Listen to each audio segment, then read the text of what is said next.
ಮಂಗಳೂರಿನ ದೈವಸ್ಥಾನದಲ್ಲಿ ದೈವ ನರ್ತನ ವಿವಾದಕ್ಕೆ ಕಾರಣ ಆಗ್ತಾ ಇದೆ. ಕ್ರಿಶ್ಚಿಯನ್ ವ್ಯಕ್ತಿಯ ದೈವ ನರ್ತನಕ್ಕೆ ಈಗ ವಿರೋಧಗಳು ವ್ಯಕ್ತವಾಗ್ತಾ ಇದೆ.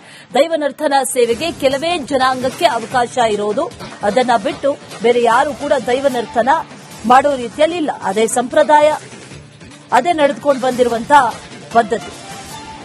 ಒಂದು 16 ಜಾತಿಗಳಿದೆ, 16 ಜಾತಿಗಳು ಮಾತ್ರ ದೈವ ನರ್ತನ ಮಾಡಬೇಕು, ಅದನ್ನ ಬಿಟ್ಟು ಬೇರೆ ಯಾರು ಮಾಡೋ ಹಂಗಿಲ್ಲ. ಆದ್ರೆ ಇಲ್ಲಿ ನಿಯಮ ಮೀರಿ ಕ್ರಿಶ್ಚಿಯನ್ ಸಮುದಾಯದ ವ್ಯಕ್ತಿ ದೈವ ನರ್ತನ ಮಾಡಿದ್ದಾನೆ.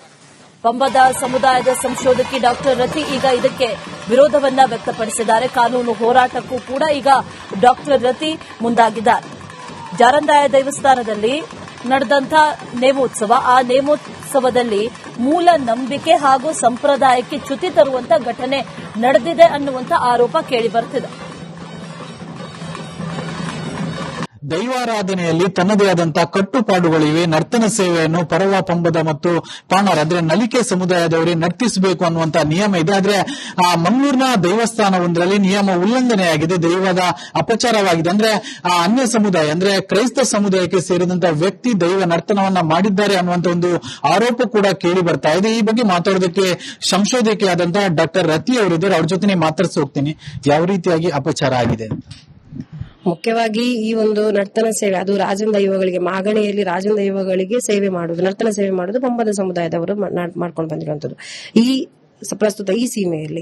ಅದರ ಮೊನ್ನೆಯ ದಿವಸ ಮಾತ್ರ ಬಂಟ ನೇಮಕ್ಕೆ ಒಬ್ಬ ಕ್ರಿಶ್ಚಿಯನ್ ಧರ್ಮದ ಹುಡುಗನನ್ನು ಅವರು ಬಳಸ್ಕೊಂಡಿದ್ದಾರೆ. ಯಾರು ಅದನ್ನು ನೇಮೋತ್ಸವದ ಜವಾಬ್ದಾರಿಯನ್ನು ಹೊತ್ಕೊಂಡಿದ್ದಾರೆ, ಅವರು ಬಂಟ ಸಮುದಾಯದ ಒಂದು ಹುಡುಗನನ್ನು, ಇದಕ್ಕೆ ಬಂಟ ನೇಮಕ್ಕೆ ಕ್ರಿಶ್ಚಿಯನ್ ಸಮುದಾಯದ ಹುಡುಗನನ್ನು ಅವರು ಬಂದು ಕಟ್ಟಿಸಿದ್ದಾರೆ. ಅದು ನಮಗೆ ಗೊತ್ತಾಗಿದ ಮೇಲೆ ಕೇಳಿದ್ದೇವೆ, ಅವರ ಸಂಬಂಧಪಟ್ಟ ಕಮಿಟಿಯವರ ಹತ್ರ ಮಾತಾಡಿದ್ದೇವೆ ನಾವು. ಅವರು ಹೇಳಿದ್ದು ಹೌದು, ಅವರಿಗೆ ಸಹ ಗೊತ್ತಿರಲಿಲ್ಲ, ಪ್ರಾರಂಭದಲ್ಲಿ ಇದು ವಿಷಯ ಗೊತ್ತಿಲ್ಲ, ನಾವು ಹೇಳಿದ ಮೇಲೆನೆ ಗೊತ್ತಾಗಿರುವಂತದ್ದು. ಸೊ ಹಾಗಾಗಿ ಆ ವಿಷಯದ ಬಗ್ಗೆ ಅವರು ಇಲ್ಲ, ನಾವು ಇದನ್ನು ತಿಳ್ಕೊಳ್ತೇವೆ ಅಂತ ಹೇಳಿ ಮತ್ತೆ ಗೊತ್ತಾಯ್ತು ಅವರಿಗೆ. ಅವರು ನನಗೆ ಹೇಳಿದ್ರು, ನಾವು ಇದರ ಬಗ್ಗೆ ಇದು ಮಾಡ್ಲಿಕ್ಕೆ ಬರುದಿಲ್ಲ ಮೇಡಮ್, ಇಶ್ಯೂ ಮಾಡ್ಲಿಕ್ಕೆ ಬರುದಿಲ್ಲ. ಯಾಕಂತ ಹೇಳಿದ್ರೆ ಒಂದು ನಾಳೆ ನಿಮ್ಮವರು ನಮ್ಮ ಮೇಲೆ ಯಾವ್ದಾದ್ರು ಜಾತಿ ನಿಂದನೆ ಕೆಲಸವನ್ನು ಇದು ಕೇಸನ್ನು ಮಾಡಬಹುದು ಅಂತ ಹೇಳಿ ಎಲ್ಲರಿಗೆ ಮೂಲ ಅಂತ ಹೇಳಿದ್ರೆ ತಪ್ಪುಗಳನ್ನ ಎತ್ತಿ ಆಗ್ಲಿಕ್ಕೆ ಅಟ್ರಾಸಿಟಿ ಅನ್ನೋ ಕೇಸಿನ ಭಯ ಇದೆ. ಅದಕ್ಕೋಸ್ಕರ ನರ್ತಿಸಿದಂತಹ ಕ್ರಿಶ್ಚಿಯನ್ ಸಮುದಾಯದ ವ್ಯಕ್ತಿ ಏನಿದ್ದಾನೆ, ಆತ ಯಾರು, ಆತನಿಗೆ ಮತ್ತು ಈ ಪಮ್ಮದ ಸಮುದಾಯಕ್ಕೆ ಏನು ನಮ್ಮದೇ ಸಮುದಾಯ. ಆತನ ತಂದೆ ಅವನು ಅನ್ಯ ಧರ್ಮದ ಹುಡುಗಿಯನ್ನು ಮದುವೆಯಾಗಿ 2 ಮಕ್ಕಳಿರುವಂತದ್ದು. ಆ ಹುಡುಗನನ್ನು ಇವರ ನೇಮಕ್ಕೆ ಕಟ್ಟಿಸಿರುವಂತದ್ದು. ಆದ್ರೆ ನಮ್ಮಲ್ಲಿ ಅನ್ಯ ಧರ್ಮ ಬಿಟ್ಟು ಅನ್ಯ ಜಾತಿ ಹುಡುಗಿಯನ್ನು ಮದುವೆ ಆದ್ರೂ ಸಹ ನಮಗೆ ನೇಮಕ್ಕೆ ಯಾವುದೇ ರೀತಿಯಲ್ಲೂ ನಮಗೆ ಬಳಸ್ಕೊಳ್ಳಿಕ್ಕಿಲ್ಲ. ಅದು ಕಟ್ಟುಪಾಡು, ಬಳಸ್ಕೊಳ್ಳಿಕ್ಕೇನು ಇಲ್ಲ. ನಮಗೆ ಪರಂಪರೆ ಅನ್ನೋದೇನಿದೆ ಅದರ ಮುಖಾಂತರ ನಾವು ಬರಬೇಕು, ಬೇರೆಯವರು ಬಂದು ಕಟ್ಲಿಕ್ಕಿಲ್ಲ.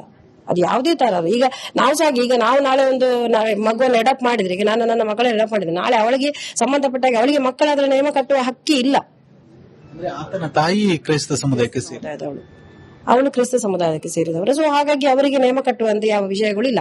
ಇಲ್ಲಿ ಏನಾಗಿದೆ ಅಂತ ಹೇಳಿದ್ರೆ, ಈ ಸೀಸನ್ ಟೈಮ್ ಅಲ್ಲಿ ಒಂದು ಜನರ ಇದು ನಮ್ಮ ಸಮುದಾಯದವರು ಸ್ವಲ್ಪ ಮಂದಿ ಇರುವಂತದ್ದು, ಸಮುದಾಯದ ಒಂದು ಮಂದಿಯ ಕೊರತೆ ಇರಬಹುದು. ಅಥವಾ ಇನ್ನೊಂದಂತ ಹೇಳಿದ್ರೆ ಅವರಿಗೆ ಮುಖ್ಯವಾಗಿ ಆದಾಯ, ಒಂದು ರಾತ್ರಿಯಲ್ಲಿ ಸ್ವಲ್ಪ ಆದಾಯ ಸಿಗ್ತದೆ ಅಂತ ಹೇಳುವಾಗ ಯಾರ ಮಕ್ಕಳಿಗೆ ಅದು ಸ್ವಲ್ಪ ಆಸೆ ಆಗುವಂತದ್ದು ಸಹಜ. ಅಂತದನ್ನು ಇವರು ಬಳಸ್ಕೊಂಡಿದ್ದಾರೆ, ಅದು ತಪ್ಪು. ಇದು ಸಂಶೋಧಕಿ ರತಿ ಅವರ ಮಾತು. ಕ್ಯಾಮರಾ ಪರ್ಸನ್ ದಿವಾಕರ್ ಪದ್ಮಂಜ ಜೊತೆ ದಿನೇಶ್ ಕಾಶಿಪಟ್ನ, ರಿಪಬ್ಲಿಕ್ ಕನ್ನಡ, ಮಂಗಳೂರು. ಮಂಗಳೂರಿನ ದೈವಸ್ಥಾನದಲ್ಲಿ ದೈವ ನರ್ತನ ವಿವಾದಕ್ಕೆ ಕಾರಣ ಆಗ್ತಾ ಇದೆ. ಕ್ರಿಶ್ಚಿಯನ್ ವ್ಯಕ್ತಿಯ ದೈವ ನರ್ತನಕ್ಕೆ ಈಗ ವಿರೋಧಗಳು ವ್ಯಕ್ತವಾಗ್ತಾ ಇದೆ. ದೈವ ನರ್ತನ ಸೇವೆಗೆ ಕೆಲವೇ ಜನಾಂಗಕ್ಕೆ ಅವಕಾಶ ಇರೋದು, ಅದನ್ನ ಬಿಟ್ಟು ಬೇರೆ ಯಾರು ಕೂಡ ದೈವ ನರ್ತನ ಮಾಡೋ ರೀತಿಯಲ್ಲಿ ಇಲ್ಲ. ಅದೇ ಸಂಪ್ರದಾಯ, ಅದೇ ನಡೆದುಕೊಂಡು ಬಂದಿರುವಂತಹ ಪದ್ಧತಿ.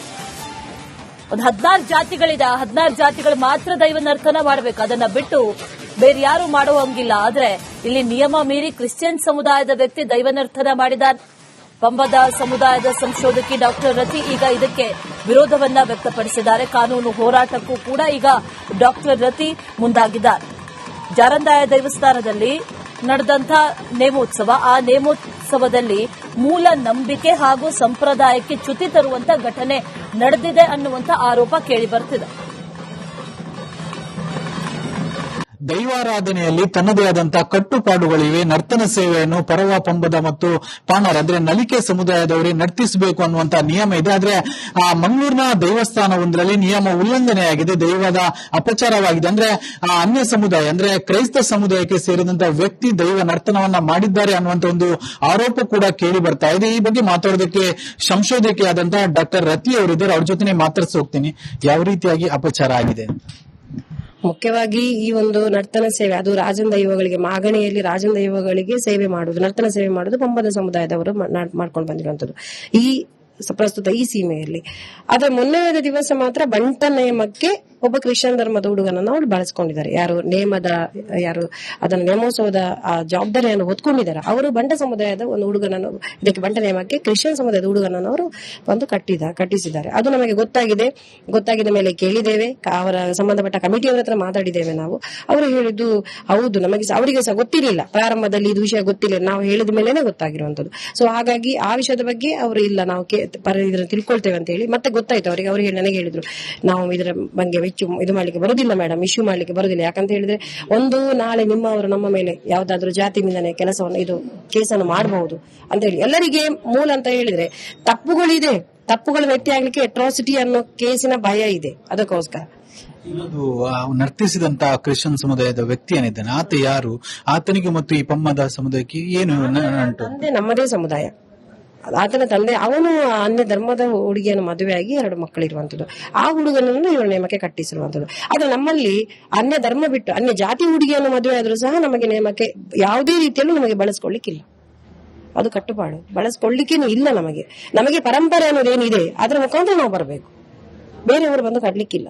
ಅದು ಯಾವುದೇ ತರ ಈಗ ನಾವು ಸಹ ಈಗ ನಾವು ನಾಳೆ ಒಂದು ಮಗುವನ್ನು ಅಡಾಪ್ಟ್ ಮಾಡಿದ್ರೆ, ಈಗ ನಾನು ನನ್ನ ಮಕ್ಕಳನ್ನು ಅಡಾಪ್ಟ್ ಮಾಡಿದ್ರೆ ನಾಳೆ ಅವಳಿಗೆ ಸಂಬಂಧಪಟ್ಟಾಗ ಅವಳಿಗೆ ಮಕ್ಕಳಾದ್ರೆ ನೇಮ ಕಟ್ಟುವ ಹಕ್ಕಿ ಇಲ್ಲ. ಆತನ ತಾಯಿ ಕ್ರೈಸ್ತ ಸಮುದಾಯಕ್ಕೆ ಸೇರಿದವಳು, ಅವನು ಕ್ರಿಸ್ತ ಸಮುದಾಯಕ್ಕೆ ಸೇರಿದವರು. ಸೊ ಹಾಗಾಗಿ ಅವರಿಗೆ ನೇಮ ಕಟ್ಟುವಂತೆ ಯಾವ ವಿಷಯಗಳು ಇಲ್ಲ. ಇಲ್ಲಿ ಏನಾಗಿದೆ ಅಂತ ಹೇಳಿದ್ರೆ ಈ ಸೀಸನ್ ಟೈಮ್ ಅಲ್ಲಿ ಒಂದು ಜನರ ಇದು ನಮ್ಮ ಸಮುದಾಯದವರು ಸ್ವಲ್ಪ ಮಂದಿ ಇರುವಂತದ್ದು, ಸಮುದಾಯದ ಒಂದು ಮಂದಿಯ ಕೊರತೆ ಇರಬಹುದು. ಅಥವಾ ಇನ್ನೊಂದಂತ ಹೇಳಿದ್ರೆ ಅವರಿಗೆ ಮುಖ್ಯವಾಗಿ ಆದಾಯ, ಒಂದು ರಾತ್ರಿಯಲ್ಲಿ ಸ್ವಲ್ಪ ಆದಾಯ ಸಿಗ್ತದೆ ಅಂತ ಹೇಳುವಾಗ ಯಾರ ಮಕ್ಕಳಿಗೆ ಅದು ಸ್ವಲ್ಪ ಆಸೆ ಆಗುವಂತದ್ದು ಸಹಜ. ಅಂತದನ್ನು ಇವರು ಬಳಸಿಕೊಂಡಿದ್ದಾರೆ, ಅದು ತಪ್ಪು. ಇದು ಸಂಶೋಧಕಿ ರತಿ ಅವರ ಮಾತು. ಕ್ಯಾಮರಾ ಪರ್ಸನ್ ದಿವಾಕರ್ ಪದ್ಮುಂಜ ಜೊತೆ ದಿನೇಶ್ ಕಾಶಿಪಟ್ನ, ರಿಪಬ್ಲಿಕ್ ಕನ್ನಡ, ಮಂಗಳೂರು. ಮಂಗಳೂರಿನ ದೈವಸ್ಥಾನದಲ್ಲಿ ದೈವ ನರ್ತನ ವಿವಾದಕ್ಕೆ ಕಾರಣ ಆಗ್ತಾ ಇದೆ. ಕ್ರಿಶ್ಚಿಯನ್ ವ್ಯಕ್ತಿಯ ದೈವ ನರ್ತನಕ್ಕೆ ಈಗ ವಿರೋಧಗಳು ವ್ಯಕ್ತವಾಗ್ತಾ ಇದೆ.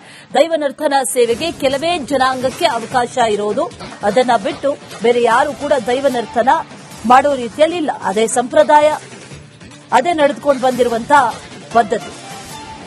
ಒಂದು 16 ಜಾತಿಗಳಿದೆ, ಆ 16 ಜಾತಿಗಳು ಮಾತ್ರ ದೈವ ನರ್ತನ ಮಾಡಬೇಕು, ಅದನ್ನ ಬಿಟ್ಟು ಬೇರೆ ಯಾರು ಮಾಡುವಂಗಿಲ್ಲ. ಆದ್ರೆ ಇಲ್ಲಿ ನಿಯಮ ಮೀರಿ ಕ್ರಿಶ್ಚಿಯನ್ ಸಮುದಾಯದ ವ್ಯಕ್ತಿ ದೈವ ನರ್ತನ ಮಾಡಿದ ಪಂಬದ ಸಮುದಾಯದ ಸಂಶೋಧಕಿ ಡಾಕ್ಟರ್ ರತಿ ಈಗ ಇದಕ್ಕೆ ವಿರೋಧವನ್ನ ವ್ಯಕ್ತಪಡಿಸಿದ್ದಾರೆ. ಕಾನೂನು ಹೋರಾಟಕ್ಕೂ ಕೂಡ ಈಗ ಡಾಕ್ಟರ್ ರತಿ ಮುಂದಾಗಿದ್ದಾರೆ. ಜಾರಂದಾಯ ದೇವಸ್ಥಾನದಲ್ಲಿ ನಡೆದಂತ ನೇಮೋತ್ಸವ, ಆ ನೇಮೋತ್ಸವದಲ್ಲಿ ಮೂಲ ನಂಬಿಕೆ ಹಾಗೂ ಸಂಪ್ರದಾಯಕ್ಕೆ ಚ್ಯುತಿ ತರುವಂತ ಘಟನೆ ನಡೆದಿದೆ ಅನ್ನುವಂತ ಆರೋಪ ಕೇಳಿಬರುತ್ತಿದೆ.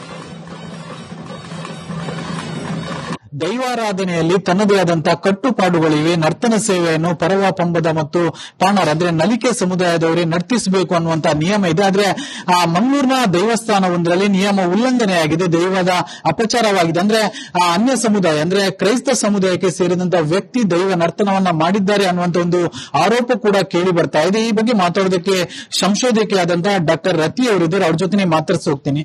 ಯಾವ ರೀತಿಯಾಗಿ ಅಪಚಾರ ಆಗಿದೆ? ಮುಖ್ಯವಾಗಿ ಈ ಒಂದು ನರ್ತನ ಸೇವೆ ಅದು ರಾಜನ ದೈವಗಳಿಗೆ ಮಾಗಣಿಯಲ್ಲಿ ರಾಜನ ದೈವಗಳಿಗೆ ಸೇವೆ ಮಾಡುವುದು, ನರ್ತನ ಸೇವೆ ಮಾಡುವುದು ಪಂಬದ ಸಮುದಾಯದವರು ಮಾಡ್ಕೊಂಡು ಬಂದಿರುವಂತದ್ದು ಈ ಪ್ರಸ್ತುತ ಈ ಸೀಮೆಯಲ್ಲಿ. ಅದರ ಮೊನ್ನೆಯ ದಿವಸ ಮಾತ್ರ ಬಂಟ ನೇಮಕ್ಕೆ ಒಬ್ಬ ಕ್ರಿಶ್ಚಿಯನ್ ಧರ್ಮದ ಹುಡುಗನನ್ನು ಅವರು ಬಳಸ್ಕೊಂಡಿದ್ದಾರೆ. ಯಾರು ಅದನ್ನ ನೇಮೋತ್ಸವದ ಆ ಜವಾಬ್ದಾರಿಯನ್ನು ಹೊತ್ಕೊಂಡಿದ್ದಾರೆ ಅವರು ಬಂಟ ಸಮುದಾಯದ ಒಂದು ಹುಡುಗನನ್ನು ಇದಕ್ಕೆ ಬಂಟ ನೇಮಕ್ಕೆ ಕ್ರಿಶ್ಚಿಯನ್ ಸಮುದಾಯದ ಹುಡುಗನನ್ನು ಅವರು ಒಂದು ಕಟ್ಟಿಸಿದ್ದಾರೆ. ಅದು ನಮಗೆ ಗೊತ್ತಾಗಿದ ಮೇಲೆ ಕೇಳಿದ್ದೇವೆ, ಅವರ ಸಂಬಂಧಪಟ್ಟ ಕಮಿಟಿಯವರ ಹತ್ರ ಮಾತಾಡಿದ್ದೇವೆ ನಾವು. ಅವರು ಹೇಳಿದ್ದು ಹೌದು, ಅವರಿಗೆ ಸಹ ಗೊತ್ತಿರಲಿಲ್ಲ, ಪ್ರಾರಂಭದಲ್ಲಿ ಇದು ವಿಷಯ ಗೊತ್ತಿಲ್ಲ, ನಾವು ಹೇಳಿದ ಮೇಲೆನೆ ಗೊತ್ತಾಗಿರುವಂತದ್ದು. ಸೊ ಹಾಗಾಗಿ ಆ ವಿಷಯದ ಬಗ್ಗೆ ಅವರು ಇಲ್ಲ ನಾವು ಇದನ್ನ ತಿಳ್ಕೊಳ್ತೇವೆ ಅಂತ ಹೇಳಿ ಮತ್ತೆ ಗೊತ್ತಾಯ್ತು ಅವರಿಗೆ. ಅವರು ನನಗೆ ಹೇಳಿದ್ರು ನಾವು ಇದರ ಬಗ್ಗೆ ಇದು ಮಾಡ್ಲಿಕ್ಕೆ ಬರುದಿಲ್ಲ ಮೇಡಮ್, ಇಶ್ಯೂ ಮಾಡ್ಲಿಕ್ಕೆ ಬರುದಿಲ್ಲ. ಯಾಕಂತ ಹೇಳಿದ್ರೆ ಒಂದು ನಾಳೆ ನಿಮ್ಮವರು ನಮ್ಮ ಮೇಲೆ ಯಾವ್ದಾದ್ರು ಜಾತಿ ನಿಂದನೆ ಕೆಲಸವನ್ನು ಇದು ಕೇಸನ್ನು ಮಾಡಬಹುದು ಅಂತ ಹೇಳಿ ಎಲ್ಲರಿಗೆ ಮೂಲ ಅಂತ ಹೇಳಿದ್ರೆ ತಪ್ಪುಗಳ ವ್ಯಕ್ತಿ ಆಗ್ಲಿಕ್ಕೆ ಅಟ್ರಾಸಿಟಿ ಅನ್ನೋ ಕೇಸಿನ ಭಯ ಇದೆ. ಅದಕ್ಕೋಸ್ಕರ ನರ್ತಿಸಿದಂತ ಕ್ರಿಶ್ಚಿಯನ್ ಸಮುದಾಯದ ವ್ಯಕ್ತಿ ಏನಿದ್ದಾನೆ ಆತ ಯಾರು, ಆತನಿಗೆ ಮತ್ತು ಈ ಪಮ್ಮದ ಸಮುದಾಯಕ್ಕೆ ಏನು ನಂಟು? ನಮ್ಮದೇ ಸಮುದಾಯ, ಆತನ ತಂದೆ ಅವನು ಅನ್ಯ ಧರ್ಮದ ಹುಡುಗಿಯನ್ನು ಮದುವೆಯಾಗಿ 2 ಮಕ್ಕಳಿರುವಂತದ್ದು. ಆ ಹುಡುಗನನ್ನು ಇವರು ನೇಮಕ್ಕೆ ಕಟ್ಟಿಸಿರುವಂತದ್ದು. ಆದ್ರೆ ನಮ್ಮಲ್ಲಿ ಅನ್ಯ ಧರ್ಮ ಬಿಟ್ಟು ಅನ್ಯ ಜಾತಿ ಹುಡುಗಿಯನ್ನು ಮದುವೆ ಆದ್ರೂ ಸಹ ನಮಗೆ ನೇಮಕ್ಕೆ ಯಾವುದೇ ರೀತಿಯಲ್ಲೂ ನಮಗೆ ಬಳಸ್ಕೊಳ್ಳಿಕ್ಕಿಲ್ಲ. ಅದು ಕಟ್ಟುಪಾಡು. ಬಳಸ್ಕೊಳ್ಳಿಕ್ಕೇನು ಇಲ್ಲ. ನಮಗೆ ಪರಂಪರೆ ಅನ್ನೋದೇನಿದೆ ಅದರ ಮುಖಾಂತರ ನಾವು ಬರಬೇಕು, ಬೇರೆಯವರು ಬಂದು ಕಟ್ಲಿಕ್ಕಿಲ್ಲ. ಅದು ಯಾವುದೇ ತರ. ಈಗ ನಾವು ಸಹ ಈಗ ನಾವು ನಾಳೆ ಒಂದು ಮಗುವನ್ನು ಅಡಾಪ್ಟ್ ಮಾಡಿದ್ರೆ, ಈಗ ನಾನು ನನ್ನ ಮಗಳನ್ನ ಅಡಾಪ್ಟ್ ಮಾಡಿದ್ರೆ, ನಾಳೆ ಅವಳಿಗೆ ಸಂಬಂಧಪಟ್ಟಾಗ ಅವಳಿಗೆ ಮಕ್ಕಳಾದ್ರೆ ನೇಮ ಕಟ್ಟುವ ಹಕ್ಕಿ ಇಲ್ಲ. ಆತನ ತಾಯಿ ಕ್ರೈಸ್ತ ಸಮುದಾಯಕ್ಕೆ ಸೇರಿದವಳು, ಅವಳು ಕ್ರಿಸ್ತ ಸಮುದಾಯಕ್ಕೆ ಸೇರಿದವರು. ಸೊ ಹಾಗಾಗಿ ಅವರಿಗೆ ನೇಮ ಕಟ್ಟುವಂತೆ ಯಾವ ವಿಷಯಗಳು ಇಲ್ಲ. ಇಲ್ಲಿ ಏನಾಗಿದೆ ಅಂತ ಹೇಳಿದ್ರೆ, ಈ ಸೀಸನ್ ಟೈಮ್ ಅಲ್ಲಿ ಒಂದು ಜನರ ಇದು ನಮ್ಮ ಸಮುದಾಯದವರು ಸ್ವಲ್ಪ ಮಂದಿ ಇರುವಂತದ್ದು, ಸಮುದಾಯದ ಒಂದು ಮಂದಿಯ ಕೊರತೆ ಇರಬಹುದು. ಅಥವಾ ಇನ್ನೊಂದಂತ ಹೇಳಿದ್ರೆ ಅವರಿಗೆ ಮುಖ್ಯವಾಗಿ ಆದಾಯ, ಒಂದು ರಾತ್ರಿಯಲ್ಲಿ ಸ್ವಲ್ಪ ಆದಾಯ ಸಿಗ್ತದೆ ಅಂತ ಹೇಳುವಾಗ ಯಾರ ಮಕ್ಕಳಿಗೆ ಅದು ಸ್ವಲ್ಪ ಆಸೆ ಆಗುವಂತದ್ದು ಸಹಜ. ಅಂತದನ್ನು ಇವರು ಬಳಸ್ಕೊಂಡಿದ್ದಾರೆ, ಅದು ತಪ್ಪು. ಇದು ಸಂಶೋಧಕಿ ರತಿಯವರ ಮಾತು. ಕ್ಯಾಮರಾ ಪರ್ಸನ್ ದಿವಾಕರ್ ಪದ್ಮುಂಜ ಜೊತೆ ದಿನೇಶ್ ಕಾಶಿಪಟ್ನ, ರಿಪಬ್ಲಿಕ್ ಕನ್ನಡ, ಮಂಗಳೂರು.